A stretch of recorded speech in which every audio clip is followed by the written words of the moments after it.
जय जय श्री सीता, जय जय श्री राधे श्याम। सीताराम।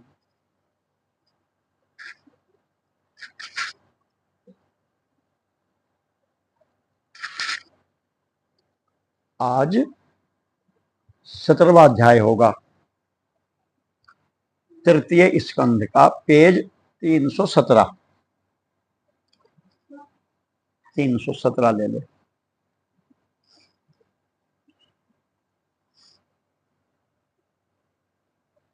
आज हिरण्यकश्यप और हिरण्याक्ष का जन्म होगा। कल जो है ना, ये जो भगवान ने जय और विजय को, ये रहने तो कोई लेगा ना, जय और विजय को श्राप दिया और वो बैकुंठ से गिरा दिए सनकादि ने। तो वो दिति के गर्भ में वही दोनों कल हिरण्यकश्यप और हिरण्याक्ष बन के आ गए थे। तो आज अब उनका 100 साल तक दिति ने गर्भ में रखा उनको खतरे की वजह से। ये दो राक्षस होंगे और उत्पात चारों तरफ होने लगे थे खूब। देवता सारे ब्रह्मा जी के पास गए थे, भगवान ये उत्पात क्यों हो रहे हैं? तो ब्रह्मा जी ने बताया था ऐसे ऐसे ये सारा ब्राह्मणों के सनकादि के शाप के कारण जय और विजय बैकुंठ से बाहर गिरा दिए गए और वे अब हिरण्यकश्यप हिरण्याक्ष बनेंगे। वे दिति के गर्भ में चले गए। उनके गर्भ में आने के कारण ही ये चारों तरफ उत्पात हो रहा है। ब्रह्मा जी ने कहा इसमें मैं क्या कर सकता हूं और आप क्या कर सकते हो, ये तो भगवान की ही इच्छा है। तो अब आज उनका जन्म होगा और हिरण्याक्ष की इस अध्याय में दिग्विजय होगी। चारों तरफ अपना आतंक मचा देगा। तो अब मैत्रेय जी विदुर जी को कथा सुना रहे हैं। पढ़ो तेजपाल जी, मिल गया? हाँ, क्या कह रहे हैं? हाँ विदुर जी, अंधकार का कारण जानकर, ब्रह्मा जी के कहने से, हाँ जोर से बोलो, अंधकार का कारण जानकर देवताओं की संख्या निवृत्त हो गई और फिर यह सब सर्वलोक को लौट आए। हाँ, सारे देवता ब्रह्मा जी के समझाने पर वापस अपने स्वर्ग लोक में लौट आए। ठीक है। इधर हाँ, इधर क्या हुआ? इधर दीति को अपने पति देव के कथनानुसार पुत्रों की ओर से उपद्रव आदि की आशंका बनी रहती थी। हाँ। इसलिए जब पूरे 100 वर्ष बीत गए तब उस साध्वी ने 2 यमज जुड़वे पुत्र उत्पन्न किए। जुड़वा पुत्र हुए 2। जी। उनके जन्म लेते समय स्वर्ग, पृथ्वी और अंतरिक्ष में अनेकों उत्पाद होने लगे, जिनसे लोग अत्यंत भयभीत हो गए।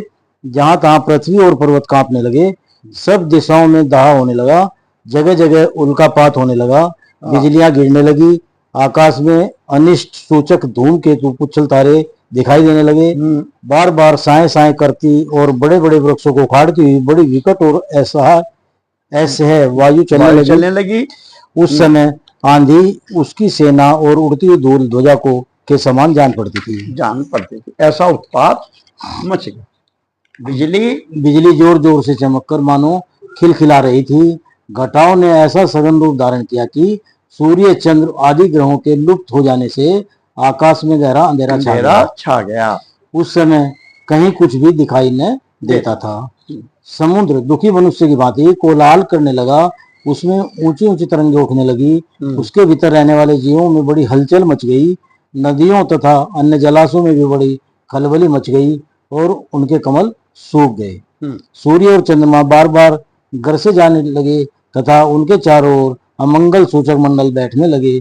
बिना बादलों के ही गरजने का शब्द होने लगा तथा गुफाओं में से रथ की घरघराहट का सा शब्द निकलने लगा। गांव में गीदड़ और उल्लुओं के भयानक शब्दों के साथ ही सियारियां मुख से दहकती हुई आग उगलकर बड़ा अमंगल शब्द करने लगी। जहां तहां कुत्ते अपनी गर्दन ऊपर उठाकर कभी गाने और कभी रोने के समान भांति भांति के शब्द करने लगे। कुत्ते जी। विदुर जी झुंड के झुंड गधे और कठोर खुरों से पृथ्वी खोदते और रेंकने का शब्द करते मतवाले होकर इधर उधर दौड़ने लगे। पक्षी गधों के शब्द से डरकर रोते चिल्लाते अपने घोंसलों से उड़ने लगे। अपनी खिरकों में बंधे हुए और वन में चरते हुए गाय बैल आदि पशु डर के मारे मलमूत्र त्यागने लगे। गायें ऐसी डर गई कि दूहने पर अब उनके थनों से खून निकलने दूध लगा। के बजाय खून निकलना। बादल पीप की वर्षा करने लगे। देव मूर्तियों की आंखों से आंसू बहने लगे। आंधी के बिना ही वृक्ष उखड़ उखड़ कर गिरने लगे। हाँ, बिना आंधी हैं मवाद। हाँ बिल्कुल अपवित्र, मतलब एक घृणित सीन हो गया। शनि राहु बिना आंधी के पेड़ उखड़ उखड़ कर गिरने लगे। जी, शनि राहु आदि क्रूर ग्रह प्रबल होकर बल हो गए और चंद्र बृहस्पति आदि सौम्य ग्रहों तथा बहुत से नक्षत्रों को लांघकर वक्र गति से चलने लगे तथा आपस में युद्ध करने लगे। ऐसी ही और भी अनेकों भयंकर उत्पात देखकर सनकादिक के सिवा और सब जीव भयभीत हो गए तथा उन उत्पातों का मर्म न जानने के कारण उन्होंने यही समझा कि अब संसार का प्रलय होने वाला है। सनकादि के सिवाय तो सनकादि क्यों नहीं भयभीत हुए? हाँ, इन्हें तो पता ही था, सारी ये तो आई थे वहां से, श्राप दे के भगवान ने कहा ही था। और इन्होंने ये कहा था हल्का हाथ रखना। सनकादि ने कोई बात नहीं, भगवान इनकी जगह हम चले जावे, यहाँ पे कहा। इन्हें उनका नहीं, अब तो कर जाएंगे। तो सनकादि को तो लीला का पता था कि ठाकुर जी लीला में भेज रहे हैं और यह हो गया, अब कल्याण का काम होगा। वे दोनों आदि दैत्य हैं। ये सबसे पहले दैत्य हुए संसार में।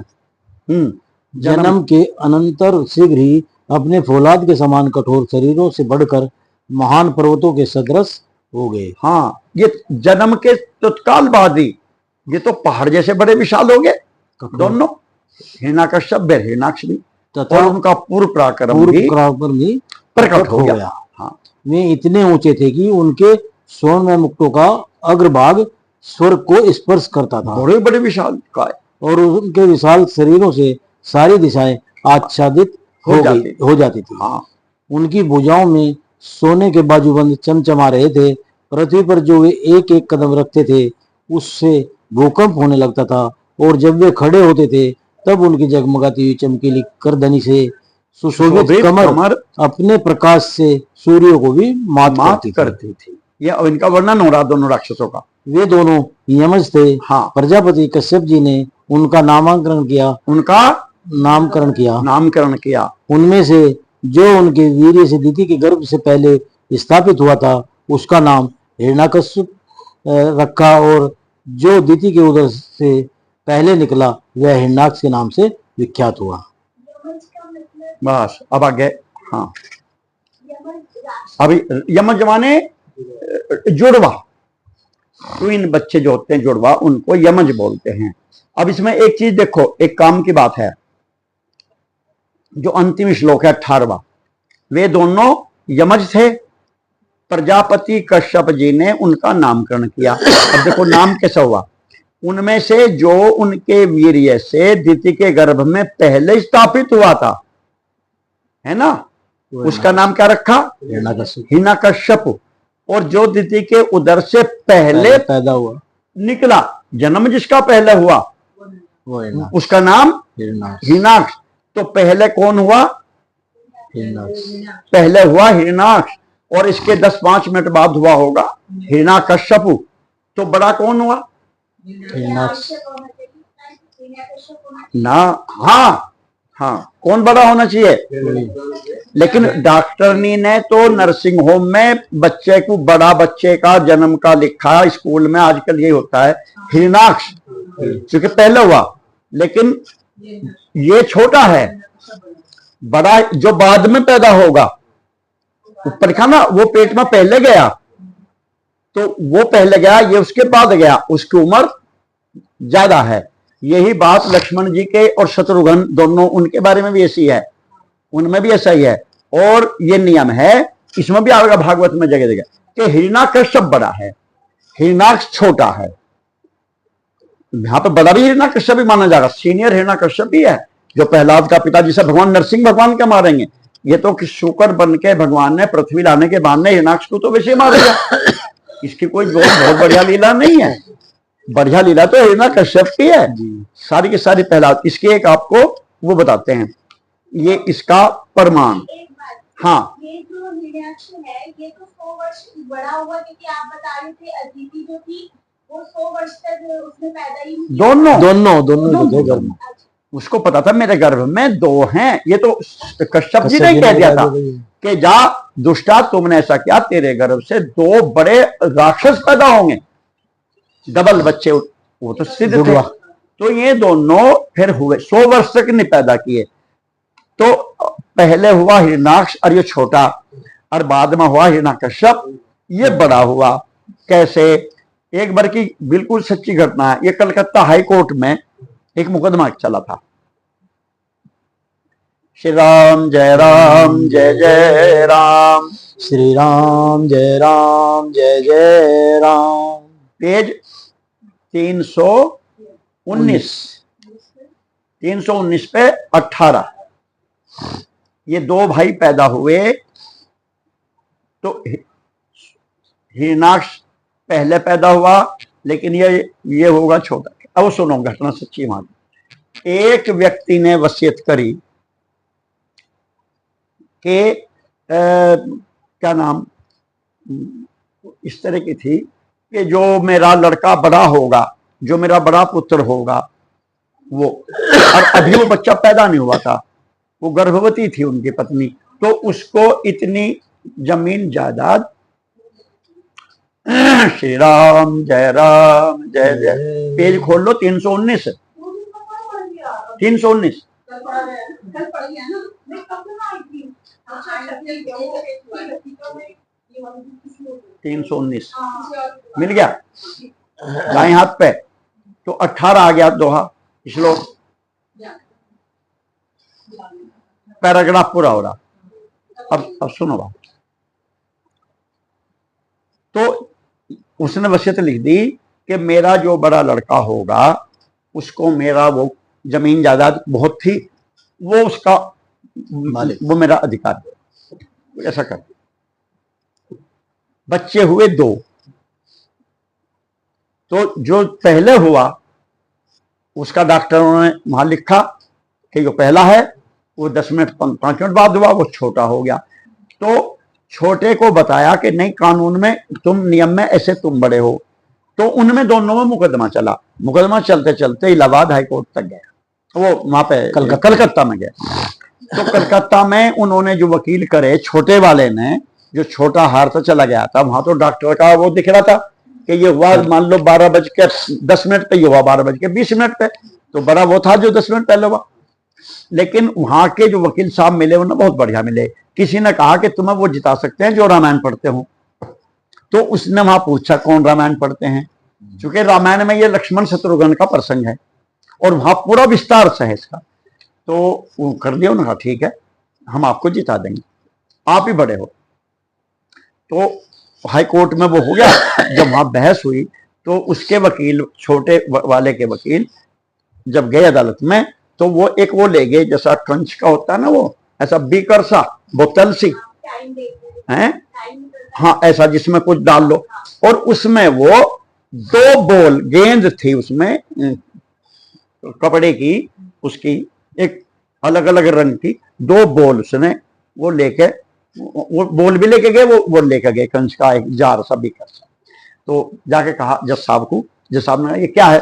कहना साहब देखो। तो उन्होंने कहा साहब देखो ये मेरे पास, हाँ। तो उन्होंने पहली बॉल डाल ली, मान लो उसमें लाल रंग की। देखो साहब अब क्या बजा? जज साहब ने कहा मान लो 11 बजे। कहना ठीक है, अब मेरे पास एक ये नीली है, मैं ये डाल लूंगा 11:10। जो उनका जन्म का कुछ टाइम था, उतने गैप से वो दूसरी डाल दी। तो उन्होंने क्या दिखाना चाहते हो? अब मैं बताऊंगा। उन्होंने कहा कि साहब अब आप इनको निकालिए। तो जब वो उल्टा किया तो पहले कौन सी बॉल आई? लास्ट, जो बाद में गई थी। लास्ट वाली। और जो पहले गई थी वो बाद में आई, वो पहले निकली। तो जज साहब ने क्या कहना ये बताओ, ये जो बड़ा है ये पहले पैदा हुआ, तो ये बाद में गया गर्भ में, जैसे इनका लिख रहा होगा, स्पष्ट है। और जो बाद में पैदा हुआ बॉल निकली, ये 10 मिनट पहले गई थी। तो कौन ज्यादा रही, किसकी आयु ज्यादा है? तो जज साहब ने कहा इसकी ज्यादा है। बस उसी बात वो मुकदमा जीत गया था छोटे वाला, वो बड़ा माना गया और वो ही उत्तराधिकारी हुआ। तो ये रामायण में भी प्रसंग है और ये यहाँ पे भी प्रसंग है। मुझे एक सवाल मैं पूछूं? हाँ जैसे कहते हैं कि पेट में बच्चा घूमता है, हाँ तो अगर ये वाला हिसाब तो पेपर में बच्चा घुमा हो तो उसमें तो मिक्स हो जाएंगे, कौन बड़ा कौन छोटा कैसे पता चलेगा? नहीं, बीच में तो घूमे होंगे, लेकिन ये नियम है कि जो जैसा भी अभी तो हमें देखो पेट का हमें पता नहीं घूमने का जो बाद में गया है तो नियम है वो पहला आया सीधे, वो दोनों अपनी जगह घूमते होंगे ना, मतलब में ऊपर नीचे थोड़े घूम रहे होंगे, वे अपनी अपनी जगह घूम रहे होंगे दोनों, नहीं वो अपने अपने स्थान पे घूम रहे होंगे। चलो अब 19वां श्लोक आगे आगे 19 से पढ़ो, अब आप पढ़ो कोई। हाँ, हिरण्यकश्यपु के वास्ते मृत्यु भय से मुक्त हो जाने के कारण बड़ा उद्यत हो गया था। हाँ, अब देखो, अब पहले चर्चा हिरण्यकश्यप की शुरू हुई। हिरण्यकश्यप ब्रह्मा जी को का वरदान था, इसे मृत्यु जैसे रावण को हो गया था, तो मुक्त हो जाने के कारण मृत्यु का भय नहीं रहा था, तो ये बड़ा उद्दंड हो गया था।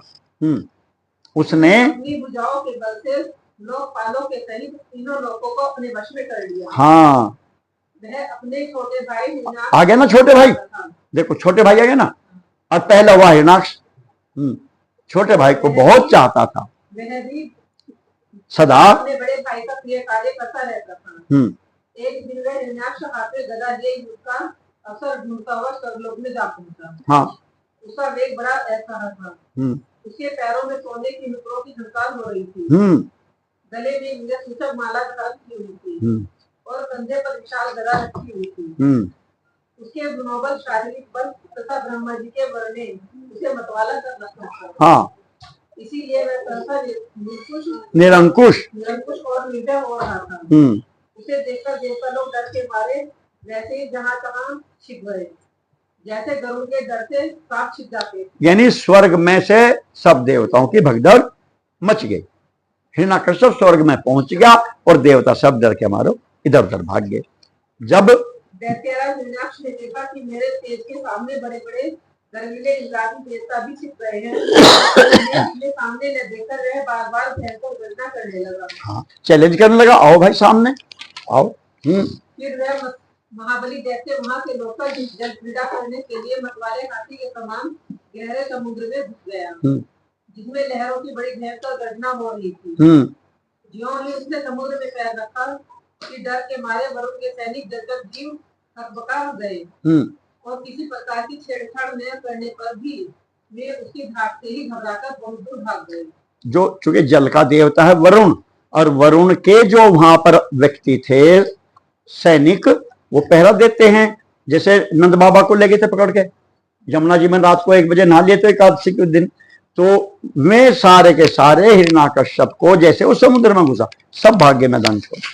महाबली हिरण्याक्ष अनेक वर्षों तक समुद्र में ही घूमता और सामने किसी प्रतिपक्षी को न पाकर बार बार वायु वेग से उठी हुई उसकी प्रचंड रंगों पर ही अपनी लोह में गदा को आजमाता रहा। इस प्रकार घूमते घूमते वह वरुण की राजधानी में जा पहुंचा। वहाँ पाताल लोक के स्वामी जलचरों के अधिपति वरुण जी को देखकर उसने उनकी हंसी उड़ाते हुए नीच मनुष्य की भांति प्रणाम किया और कुछ मुस्कुराते हुए व्यंग से कहा, महाराज मुझे युद्ध की भिक्षा दीजिए। युद्ध करो मेरे से। प्रभु, आप तो लोक पालक राजा और बड़े कीर्तिशाली हैं, और जो लोग अपने को माता भी समझते थे, उनके वीर्य मत को भी आप पूर्ण कर चुके हैं, और पहले एक बार आपने संसार के समस्त दैत्य दानवों को जीतकर राष्ट्र भी किया था। उस मदोन्नत शत्रु के प्रकार बहुत उपहास करने से भगवान वरुण को बहुत क्रोध तो बहुत आया। हाँ, किंतु अपने बुद्धि बल से वे उसे पी गए। क्या करते और बदले में उससे कहने लगे, भाई हमें तो अब युद्धादि का कोई चाव नहीं रह गया है। भगवान पुराण पुरुष के सिवा हमें और कोई ऐसा दिखता भी नहीं जो तुम जैसे रणकुशल वीर को युद्ध में संतुष्ट कर सके। हाँ, दैत्यराज तुम उन्हीं के पास जाओ, वे ही तुम्हारी कामना पूरी करेंगे।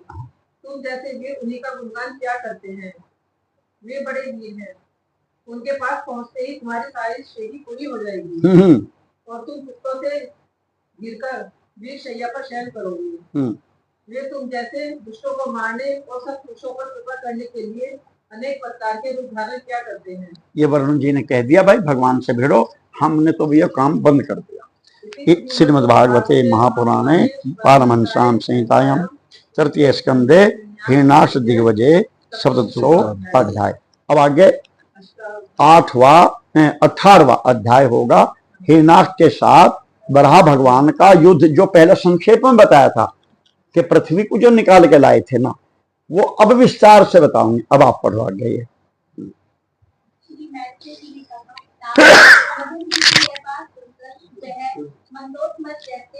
मदोन्मत्त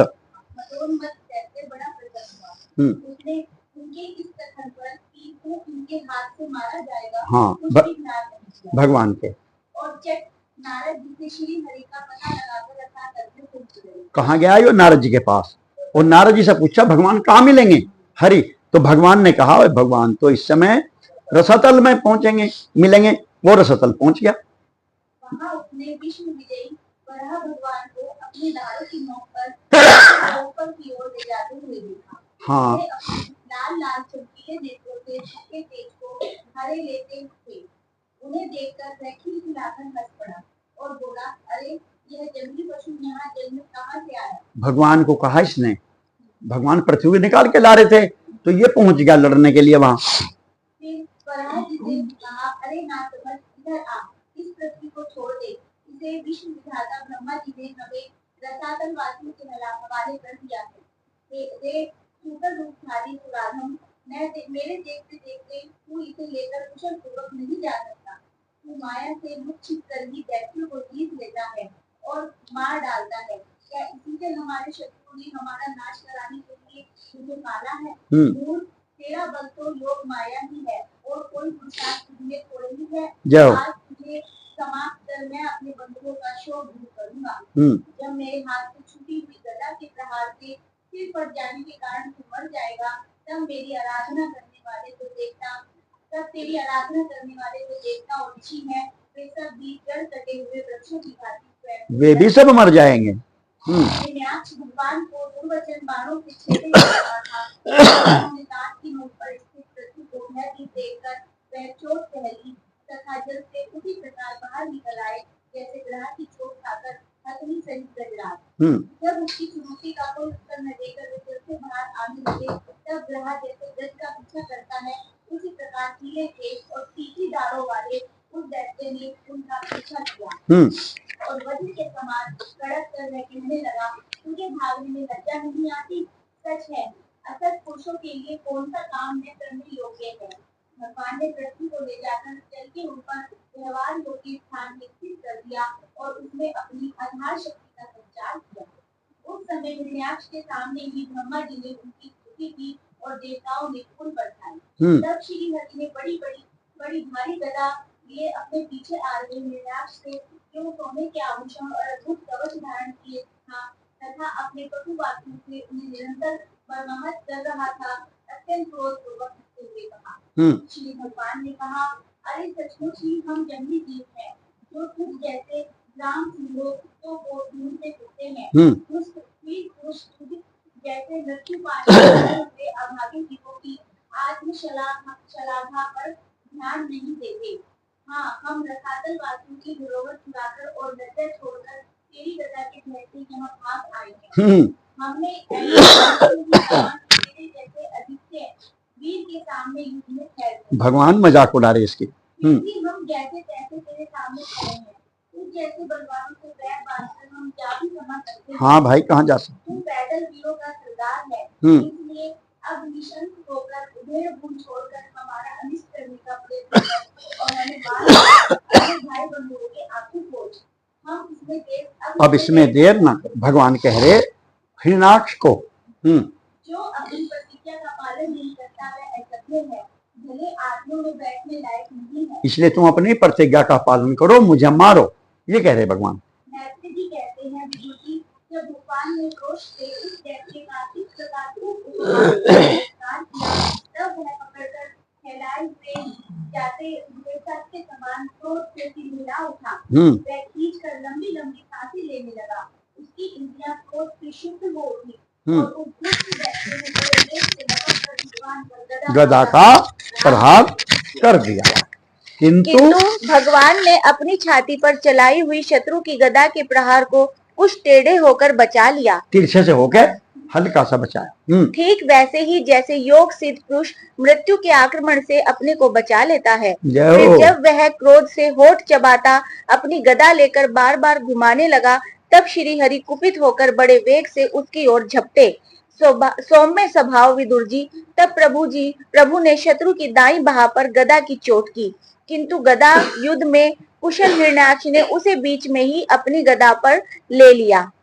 इस प्रकार श्री हरि और हिरण्याक्ष एक दूसरे को जीतने की इच्छा से अत्यंत क्रुद्ध होकर आपस में अपनी भारी गदाओं से प्रहार करने लगे। उस समय उन दोनों में ही जीतने की होड़ लग गई। दोनों के ही अंग गदाओं की चोटों से घायल हो गए थे। अपने अंगों के घावों से बहने वाले रुधिर की गंध से दोनों का ही क्रोध बढ़ रहा था और वे दोनों ही तरह तरह के पैतरे बदल रहे थे। इस प्रकार गो के लिए आपस में लड़ने वाले दो सांडों के समान उन दोनों में एक दूसरे को जीतने की इच्छा से बड़ा भयंकर युद्ध हुआ। विदुर जी, जब इस प्रकार हिरण्याक्ष और माया से वराह रूप धारण करने वाले भगवान यज्ञ मूर्ति पृथ्वी के लिए द्वेष बांधकर युद्ध करने लगे, तब उसे देखने के लिए महर्षियों के सहित ब्रह्मा जी आए। वे हजारों और ऋषि मुनि सब तमाशा देखने आए। वे हजारों ऋषियों से घिरे हुए थे। जब उन्होंने देखा कि वह दैत्य बड़ा शूरवीर है, उसमें भय का नाम भी नहीं है, वह मुकाबला करने में भी समर्थ है और उसके पराक्रम का चूर्ण करना बड़ा कठिन काम है, तब वे भगवान आदि सूक रूप नारायण से इस प्रकार कहने लगे। श्री ब्रह्मा जी ने कहा, देव, मुझसे वर पाकर यह दुष्ट दैत्य बड़ा प्रबल हो गया है। इस समय यह आपके चरणों की शरण में रहने वाले देवताओं, ब्राह्मणों, गौ तथा अन्य निरपराध जीवों को बहुत ही हानि पहुंचाने वाला, दुखदायी और भयप्रद हो रहा है। इसकी जोड़ का और कोई योद्धा नहीं है, इसलिए यह महाकंटक अपना मुकाबला करने वाले वीर की खोज में समस्त लोगों में घूम रहा है। दुष्ट बड़ाई मायावी, घमंडी और निरंकुश है। बच्चा जिस प्रकार क्रोध में सांप से खेलता है, वैसे ही आप इससे खिलवाड़ कर रही थे। अच्युत, जब तक यह दानव दैत्य अपनी बल वृद्धि की बेला को पाकर प्रबल हो, उससे पहले ही आप अपनी योग माया को स्वीकार करके इस पापी को मार डालिए। देखिए, लोगों का संहार करने वाली संध्या की भयंकर बेला आना ही चाहती है। सर्वात्मन, आप इससे पहले ही इस असुर को मारकर देवताओं को विजय प्रदान कीजिए। इस समय अभिजीत नामक मंगलमय मूर्त आदि लोग आ गया है। अतः अपने समूह नाम लोगों के कल्याण के लिए शीघ्र ही इस दूसरे दैत्य की निवट कीजिए। उसकी मृत्यु आपकी ही हाथ बनी है। आप लोगों की बड़े भाग्य हैं कि स्वयं भी अपने काल रूप आपके पास आ पहुंचा। अब आप युद्ध में बल से मारकर लोगों को प्रदान कीजिए। इति श्रीमद्भागवते महापुराणे पारमहंस्याम संहितायाम तृतीय स्कंदे हिरण्याक्ष वधे अष्टादशो अध्याय। अब हिरण्याक्ष का वध आप करो बहन जी, आप करो। हाँ, सुधा के हाथ से होगा। हैं? अभिजीत मुहूर्त जो है वो दिन के 12 बजे का होता है। ठीक दिन में जब 12 बजते हैं, जो राम जी पैदा हुए थे, तो राम जी के बारे में हमें सही तो नहीं पता ज्योतिष का है ये। जब राम जी का जन्म हुआ था तो उस समय दिन के 12 बजे अभिजीत मुहूर्त होता है, यानी उसमें आप जो भी कार्य करेंगे आपकी जीत होगी। हर कार्य में आपको विजय मिलती है। और ऐसा माना जाता है कि मान लो जब दिन के 12 बजे हैं, ठीक, तो उस समय कोई भी कार्य स्टार्ट करो आप, लौकिक, कहीं काम का, इसका उसका, तो आपको विजय मिलेगी। वो मुहूर्त 12 बजे का ऐसा होता है दिन। हाँ, राम जी के जन्म का ठीक 12 बजे हुआ था। तो ये कह रहे कि अभिजीत नामक मंगल में माने कल्याणकारी मुहूर्त का भी योग आ गया, तो इसको अब ठीक अभी मारो, नहीं तो फिर संध्या हो जाएगी। तो ये कह रहे मेरे ख्याल में। तो अब हिरण्याक्ष का, हाँ है, अभिजीत मुहूर्त होता है भाई, यही है। नहीं, हिंदी का भी 12 बजे है। इंग्लिश का जो टाइम है वो तो 12 बजे उनके हिसाब से वहां होगा इंग्लैंड में। हमारे तो हिंदुस्तान में जो 12 बजे का समय यहाँ है वो 12 बजे यही होगा। वही जन्म पत्री में, वही हमारे पत्रों में वही सबका सब 12 बजे को 12 बजे ही कहते हैं। 4 बजे जो ब्रह्म मुहूर्त के हैं तो अंग्रेजी के 4 बजते हैं सुबह, तो लेकिन वही ब्रह्म मुहूर्त 4 बजे का समय होता है उसमें बस। तो यहाँ तो 12 बजे यही समय है। हाँ, हिरणाक्ष वगैरह उस समय ये सब आकाश में ही गति थी। अभी तो मनु जी महाराज भी आकाश में ही है। पृथ्वी के लिए मांग करी मनु जी ने ब्रह्मा जी को, जब पृथ्वी आई सब आकाश में ही स्थान है इनका। सारे ऋषि जो पहले पुत्र थे सब आकाश में ही, ये उसी में थे। मतलब इसमें आकाश का मतलब है कि जो चिदाकाश में थे, तो ये ज्ञान उसमें ही थे। जैसे देवलोक वगैरह ऊपर के लोग हैं, जो ऊपर के उच्च लोग हैं वो पृथ्वी पे थोड़े टिके रहे। हाँ हाँ, भगवान ने, ब्रह्मा जी ने अपने 10 मरीचि वशिष्ठ आदि पुत्रों को पैदा किया, सनकादि आदि हुए, फिर उनको सृष्टि बनाई। रुद्र की सृष्टि भी हो चुकी थी, शंकर भगवान ने रुद्र बन के सृष्टि कर दी थी, लेकिन पृथ्वी नहीं थी, पृथ्वी रसातल में ही थी। तो वे सब आकाश में ही रहते थे। आकाश में स्थान होता है, जैसे वैक्यूम जहां, जैसा वो एक होता है ना, जहां एक पृथ्वी की गुरुत्वाकर्षण शक्ति जहां समाप्त होती है और अगले ग्रह की होती है, तो उसको एक स्पेस बोलते हैं। कौन सा? जिसमें सब हवाई जहाज रुक जाता है, सब घूमते हैं लोग। तो ऐसे ऐसे रहते थे सब। धरती नहीं थी, शहर नहीं था। अब चूंकि इनके साथ पत्नी हुई शत्रुपा, तो इन्होंने कहा मनु जी ने कि अब हम कहां रहेंगे, जो आपने कहा कि बाल बच्चे पैदा करो, तो अब पृथ्वी चाहिए। तो ब्रह्मा जी ने कहा भगवान पृथ्वी निकाल लेंगे, तो इसलिए पृथ्वी आवेगी। अब ये पृथ्वी पर वास कर, वो पताल में थी। हाँ, वो इन्होंने बस इस तरह की कुछ कहानी है जो समझ। अब हिरणाक्ष का वध करो आप।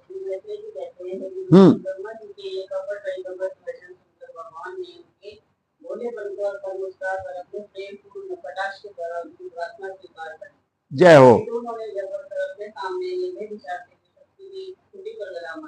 जय हो।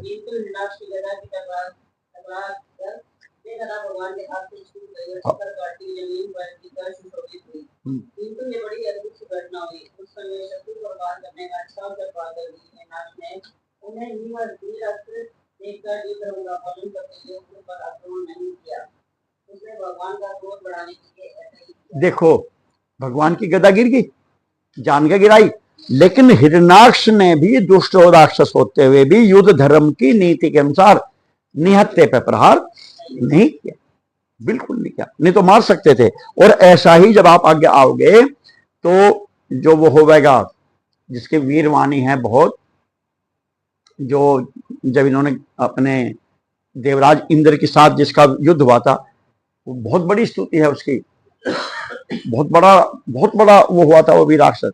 तो उसने इंद्र को वज्र बना था, वो गिरा दिया था, लेकिन उसने प्रहार नहीं किया था और ये कहा था कि उठा लो, तुम इसको उठाओ और फिर मेरे पर प्रहार करो। तो क्या नाम, उसका नाम बहुत बड़ा स्तुति है उसकी, वो हुआ बड़ा भारी वो। और लेकिन इसका एक जगह उल्टा होता है। जब निहत्था कर्ण था युद्ध में, महाभारत में, और उसका रथ भी पहिया धस गया था और वो हथियार भी नहीं थे और वो उसे निकाल रहा था नीचे बेचारा पहिए को, तो भगवान ने अर्जुन को कहा अब इस पर प्रहार करके मारो। तो अर्जुन ने ये बात कही थी, भगवान युद्ध की नीति के विरुद्ध है, ये तो नहीं मारना चाहिए। मैंने, भगवान ने कहा तुम हमको नीति पढ़ा रहे हो, इसको अभी मारो।